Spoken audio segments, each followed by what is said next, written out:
Hi, I'm James, And I'm Teresa. and this is the Creating Normal podcast, a podcast on living a creative life beyond mental illness. Where we share our successes and our struggles in life and in art. Hi, everyone, and welcome to the Creating Normal podcast, where we are living a creative life beyond mental illness. If you're a first-time listener, we're so excited to have you with us. And if you're a returning guest, thank you for coming back. So, James, James, how has your week been? Hi Teresa. Hi everyone listening. Great to be here again. My week's been challenging, interesting. How so? Had some big decisions to make, which I can't talk about yet. I saw my spiritual director this week, who's also a therapist, and that was huge for me. That was a huge moment in my life, I think. I also got to speak at an event as well about writing and editing and that kind of thing, which was exciting for me. So it's been a really good week. How about you? I'm so glad to hear that for you, James. My week has been a little challenged. That piece that I wrote last week got a lot of attention, and not all of it was positive. So I got some feedback from people really challenging me on some of the ideas. And whenever it was a faith-based article, so you kind of expect that, but it was a little bit stronger than what I had expected, and it just caused me to kind of take a step back. On the other hand, it was also one of my best received articles, which is really exciting too. So I think that, for me, the lesson is just making myself vulnerable has its rewards, because the people who responded positively really were really enthusiastic about it and made an effort to reach out to me even beyond, just posting a comment, which was really nice. That's really encouraging. Good. Thank you. And by the way, everyone listening, we want to hear your stories as well.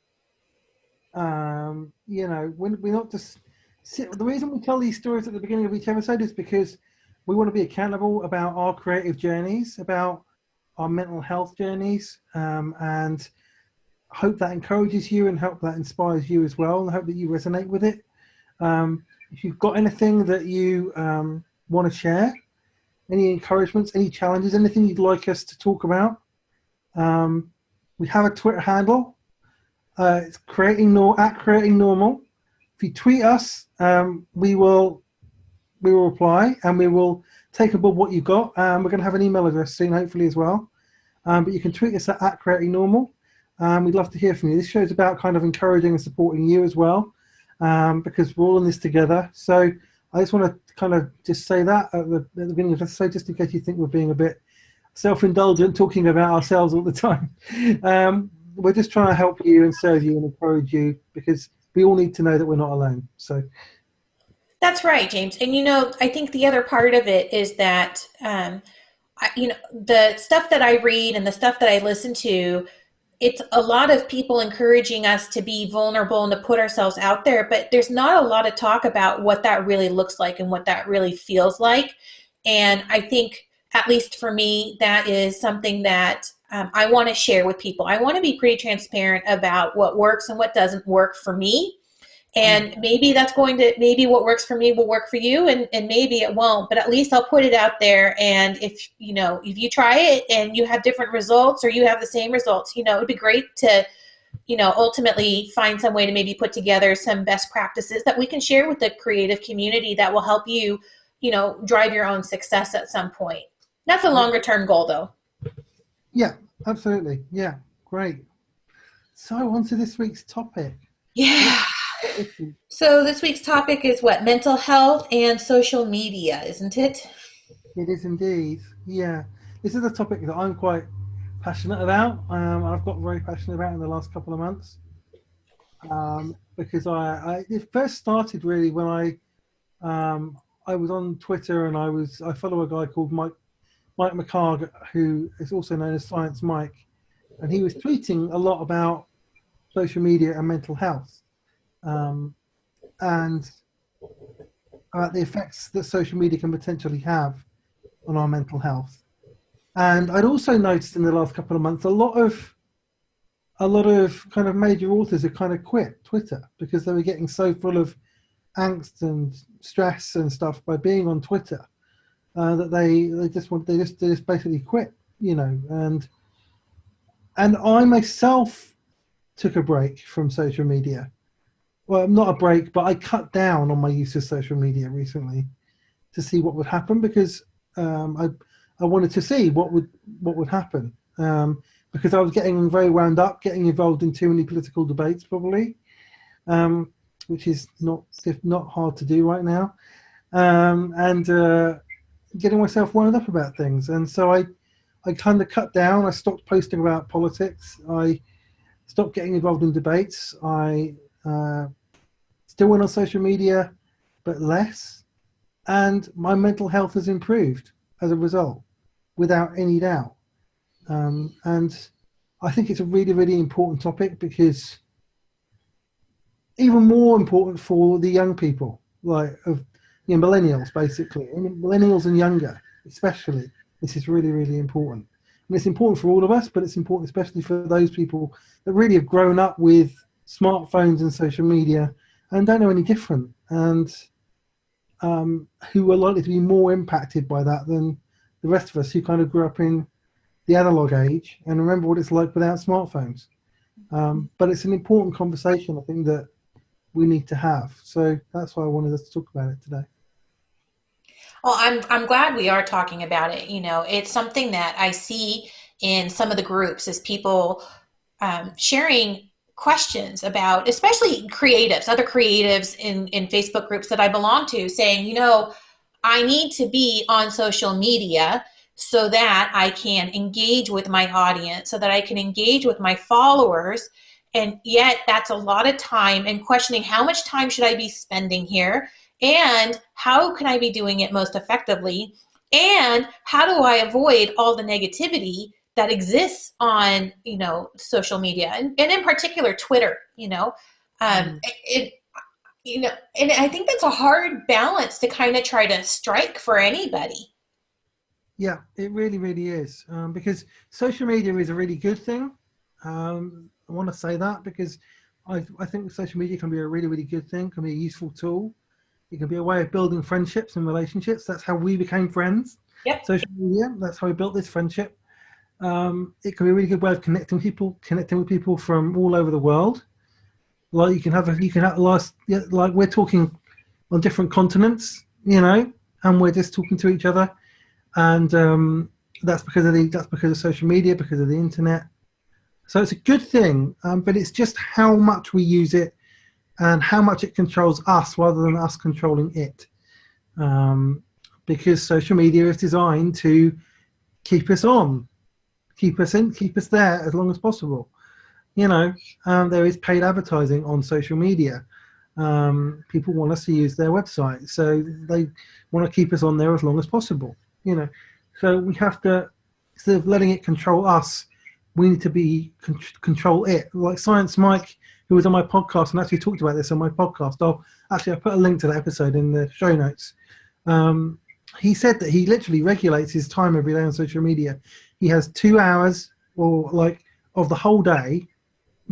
I think it's in half-hour bursts or something like that, where he's on social media, and that's it. And then in the evening, when he goes to be with his family, he puts his phone in his bedroom and leaves it there, and doesn't go and pick it up. It's just in his bedroom, and he's turned off all notifications of social media. He's, you know, and he's a lot healthier as a result. And I think it's really, really important that we get a balance on how much we use social media. Yeah. Well, I think that you're right, James, and I think that it's about intentionality. If we know what we're going out to Facebook or Twitter or Instagram for, and sometimes for me, that means I'm going out so that I can share something with my audience, or it's because I've gotten a comment and I want to respond to somebody in my audience, because engagement is really important to me. I want to make sure that I'm responsive to people, especially since I, focus so much on mental health. Like, I really believe in being responsive to people to the extent possible. Um, but I think that, and then also just to stay in touch with family and friends. Like, my sister posts pictures of my nephew up on Instagram. And if I'm not on Instagram, I'm not seeing those pictures because she doesn't, text them out to entire family. So for me, it's a really important way for me to stay in touch with my family. So I've really had to think through, especially as my days have gotten busier and busier, as everything I'm doing around Wounded Birds has been taking off, and not necessarily taking off, but as more and more of my plans are coming to fruition, I'm getting a lot busier, and it's forcing me to really think through my approach to social media. So I don't know what you're doing, but for me, I am getting to a point now where I have to set my phone aside, or else it'll continue to interrupt me while I'm trying to write, or else it'll interrupt me while I'm trying to edit a video, and it becomes a hindrance to my productivity so much that now I kind of try to have, dedicated times when I actually go through and I check it. What's your approach? Yeah, well, I kind of I have specific times when I check it. I check it on the bus on the way to work for about 20 minutes, half an hour. That's when I catch up on all my emails as well and everything. Lunch break, again, I have another half hour to check everything. And then at the end of the day, I probably have about half an hour in the evening, maybe sometimes longer if I'm in, if I'm at home. Well, again, I just check up on things and reply to things, and see what's happening. But that's it. I try to put my plane on airplane mode a lot, and I don't have notifications for any social media. Really? No, I mean, like, I have Facebook Messenger notifications and WhatsApp and text messages. They come up with the red circle. They're the ones that come up with the red circle. Nothing else. Nothing else. Because I remember when I did used to have notifications for them, I felt I couldn't. I had to go into them to get rid of them. But this way, I can just not do that, and I can just have my time. I go in. All my notifications are there in the app. They're not actually. I don't see them unless I go into the app. So and that's a lot healthier. It means that I'm not on there all the time. I'm not looking through stupid things all the time that I don't need to look at. And I can enjoy being on social media rather than it controlling me. Mm-hmm. If I'm going out for a meal, I put it in my pocket and on airplane mode, so nobody can ring me. Nobody can, unless there's Wi-Fi, nobody can get hold of me. And generally that's what I'll do, so I can be sociable with the people that I'm with. Because if I've got my phone with me, then I'm liable to look at it more often.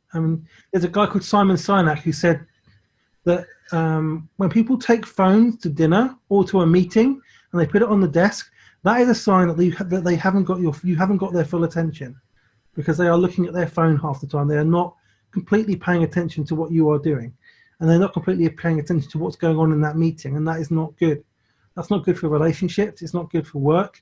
It's not good for businesses, and it's not good for our health, because we're a slave. If we're doing that, we're a slave to that machine, and we shouldn't be. Yeah. And he actually said that when he goes out for dinner with friends, they make a point. Everyone leaves their phone at home, apart from one person.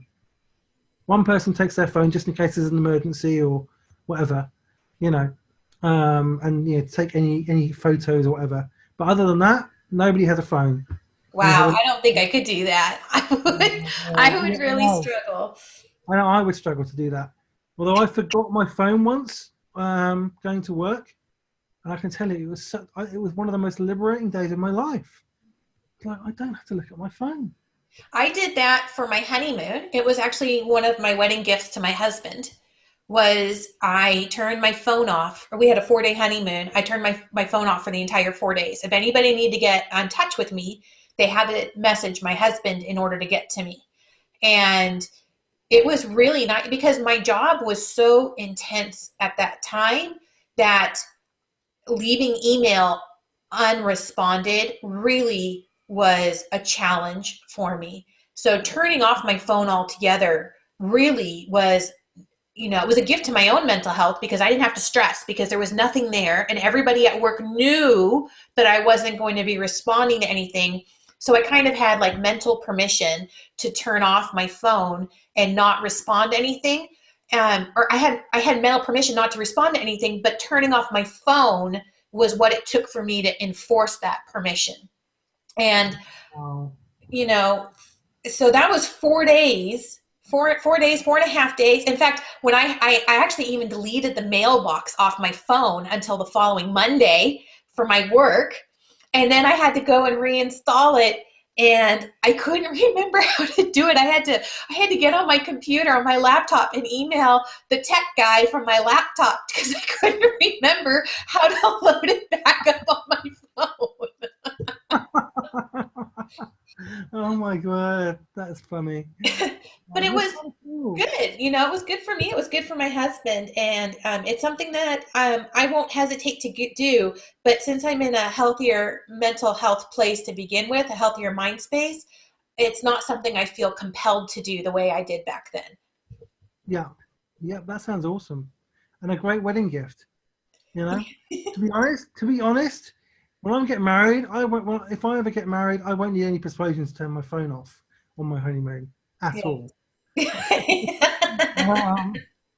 Um, I literally won't. Like, you don't need to tell me. I won't even want to look at my phone. I don't suspect. I'm too busy with other things. Hopefully, if I get married, of course. Um, but back on the subject, there's a couple of topics. Were you going to say something? No, go ahead. Go ahead. I've got a couple of articles that I looked at this week, and this is kind of my little recommendation. And we'll put them in the show notes. But I had a look at some kind of research and studies and articles about social media and how it actually impacts mental health. There was a survey that was done, some research that was done by the Pew Research Center, and there's a lot of statistics here, but there's a few that I'm going to share. Like, smartphone usage has increased perpetually, and mental illness, the depression has increased at kind of in teenagers, has increased at the same rate. So they found that teens who spent 5 or more hours a day online were 71% more likely than those who spent less than an hour a day to have at least one suicide risk factor. And suicide risk factors rose significantly after 2 or more hours a day of time online. Now, so the more time you spend online, the more likely you are to commit suicide as a teenager. Basically, that's for teenagers. And there was another study that said they followed 2 people, finding that both studies found that spending more time on social media led to unhappiness, while unhappiness did not lead to more social media use. And another survey randomly assigned participants to give up Facebook for a week versus continuing their usual use. And those who avoided Facebook reported feeling less depressed at the end of the week. So that's just one article. There's another study that's found that teenagers who engage with social media during the night can be damaging their sleep and increasing their risk of anxiety and depression. So there's a lot of research out there, and you have to go and have a look for it. But there's a lot of research out there. That's just some bits and pieces that I found scouring the internet. But there's lots of research out there that shows that the more time you spend online, the more depressed you are. Because what happens is you look at other people and they're showing the best bits of who they are, and they're showing the photos of where they've been. They're showing their blog posts. They're showing their, and so you start to think that that's who they are. You think, well, what a great life they have, and look at me. I know who I really am underneath all of that, and I'm not doing anything like that. I feel insecure. I don't feel like I've achieved anything. I'm not good enough, and so it just kind of perpetuates itself.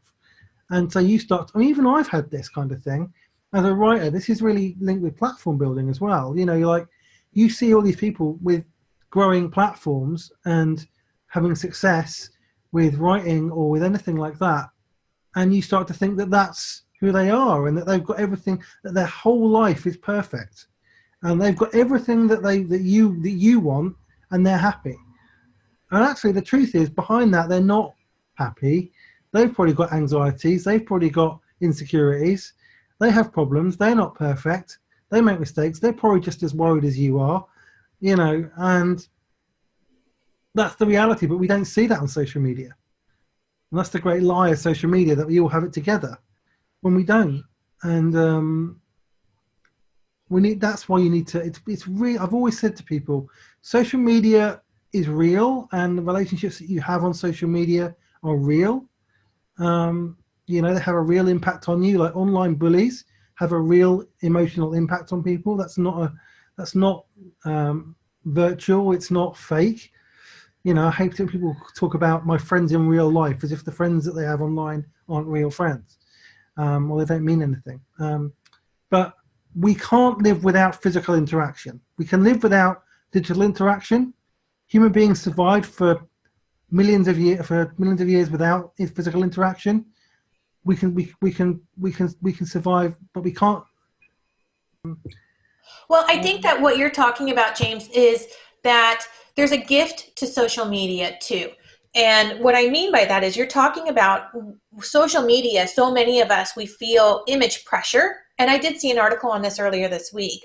I'll see if I can find the link for it, but I'm not sure I will. We feel, and I see this also with my friends on social media. I can see that they are posting a lot of really positive things, or things that are kind of fall within the social norms of frustration. So things on political topics or whatever is like the cultural conversation at the moment.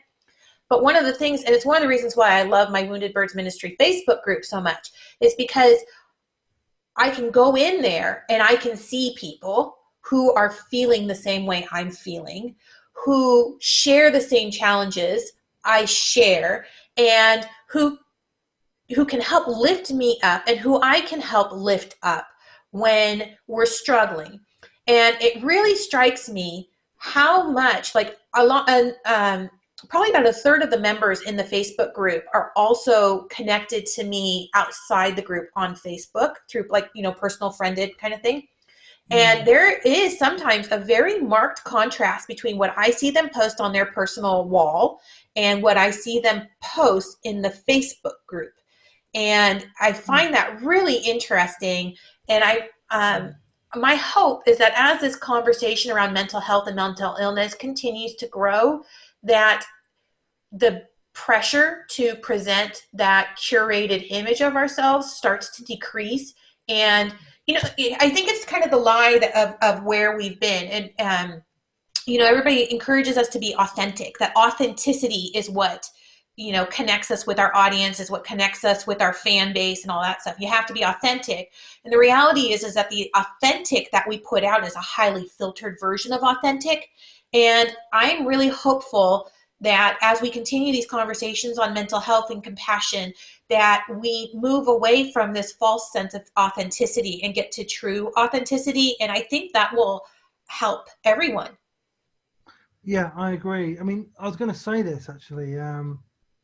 Facebook groups, which are private and where you can be vulnerable, are, for me, are my favorite part of Facebook.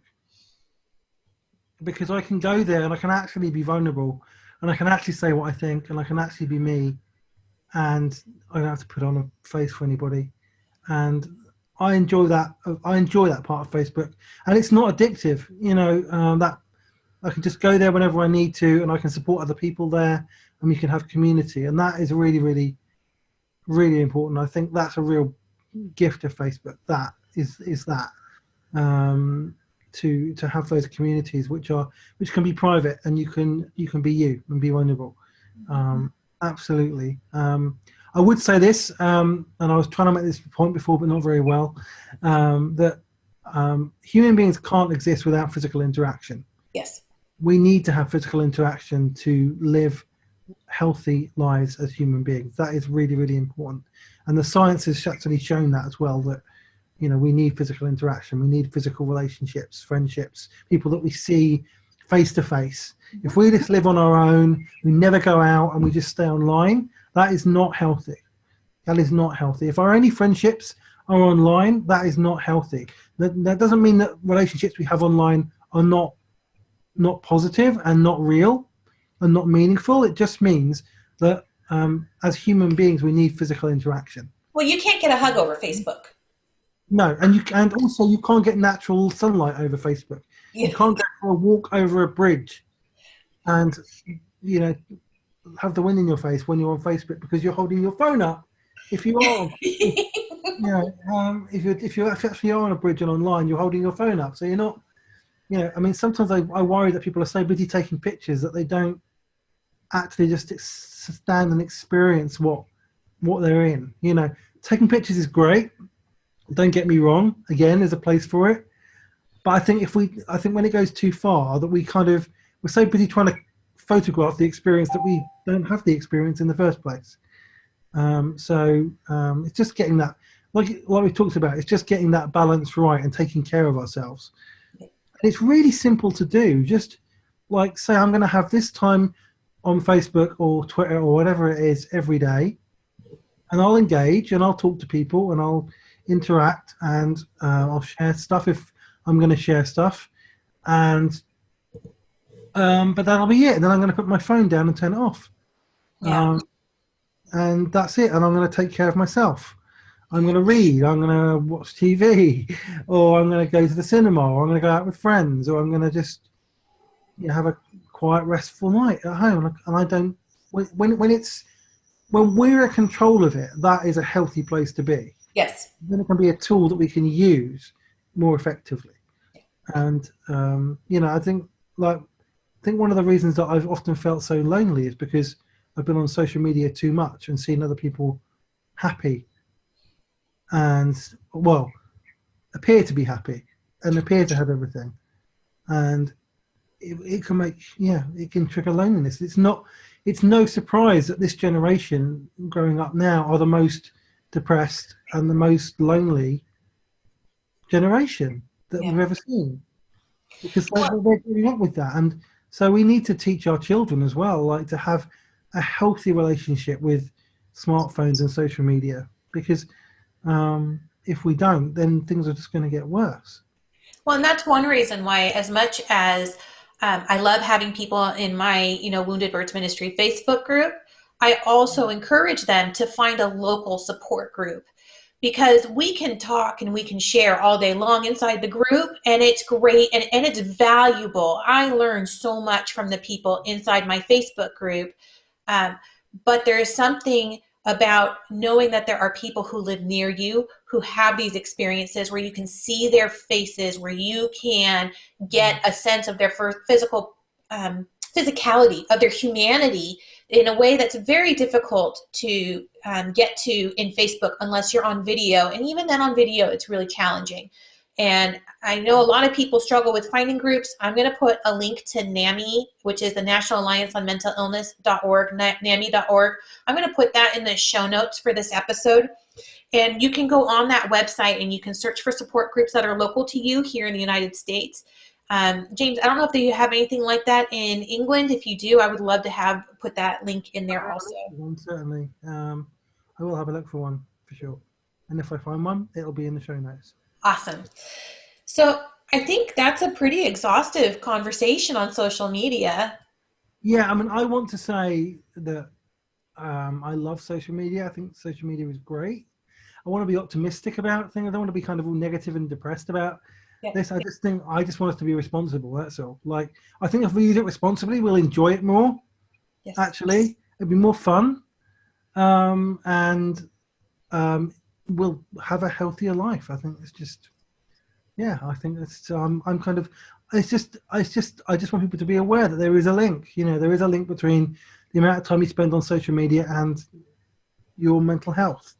And that I know from experience that mental health is definitely improved by being on social media a little less. But that doesn't mean you have to avoid it completely, because I'm still very, very active on Twitter and Facebook and Instagram. But I just have boundaries, and healthy boundaries, which have made a positive impact. And I just want to encourage everyone else to do that. And then you can really enjoy Facebook and social media for what it is, and but also get a real richness of life and be healthy. So, yeah. Well, I encourage anybody listening to this to help us continue the conversation after the podcast by tweeting at us or going to our Facebook page at Creating Normal on Facebook also, and sharing with us some of the things that you do to help you manage your own social media experiences. What works for you and what doesn't work for you. I'd love to hear some of those things from you in the audience. Yeah, I'd love to hear that too. That'd be a really, really, really good thing, really good conversation to have. And yeah, and we can share that with people, and that's really, really fantastic. So yeah, absolutely. So James, what's your tip for this week for everybody? My tip or recommendation? Well, apart from the articles that I've mentioned, my tip would just be to kind of set good boundaries. Set good boundaries and be fully present in the moment. Be fully present in your life. Because sometimes when we're using our phones too much, we're not fully present in our lives. We're trying to capture something instead of actually experiencing something. So have a healthy balance. Like, go out for a walk without your phone. Go shopping without your phone. And if you can't leave your phone out just to go for a walk or go shopping, then there's probably something wrong. And don't compare yourself to everybody on social media, because they're just showing the best bits of themselves, just like you are when you go on social media, because we all do it. And you don't have to be perfect. No, you definitely don't have to be perfect. I think my tip for this week is to drink water. It's such a simple self-care thing. So I've been using this app called Habitica on my phone, and because I've really fallen out, or I had really fallen out of a water drinking habit, and especially with some of the medications that I'm on, I get dehydrated a lot more quickly than I did before, and it's been really helpful for me. I've been reminded how much the simple act of drinking water helps me regulate my emotions better, and it helps me sleep better at night, which also helps me regulate my emotions better. So that's just my reminder to everybody this week is maybe take a look at your water consumption and see if there's a change that you want to make there. Good tip. That's a really, really basic but really good tip. And I think we forget how much water that we need. We need, yes. Yeah. Processed drinks, we forget to drink proper drinks. And it doesn't even take a lot to have an impact. That's kind of what I like about it. Yeah, absolutely. Good tip. Thank you. Well, thanks everyone for listening today. I hope this has been a really useful discussion for you. And as I say, let us know what you think, and let us know any thoughts you have, any topics you want us to cover, any questions you have. We're on Facebook and we're on Twitter at Creating Normal, and so you can find us there, and we will respond to you. We'll connect with you. We would love to hear from you. So yeah, so till next week, we're reminding you to create courageously and to love yourself fiercely. Have a great week, everyone. Have a great week, everyone. Take care. Thanks for listening to the Creating Normal podcast. You can find links and show notes to everything we've discussed today on our website at creatingnormalpodcast.com. We invite you to continue the conversation in our Facebook group, which you can find at Creating Normal Community. You can follow James on Twitter and Instagram at JamesPrescott77, and you can follow Teresa on Twitter and Instagram at Teresa M. Cologne. Thanks for listening.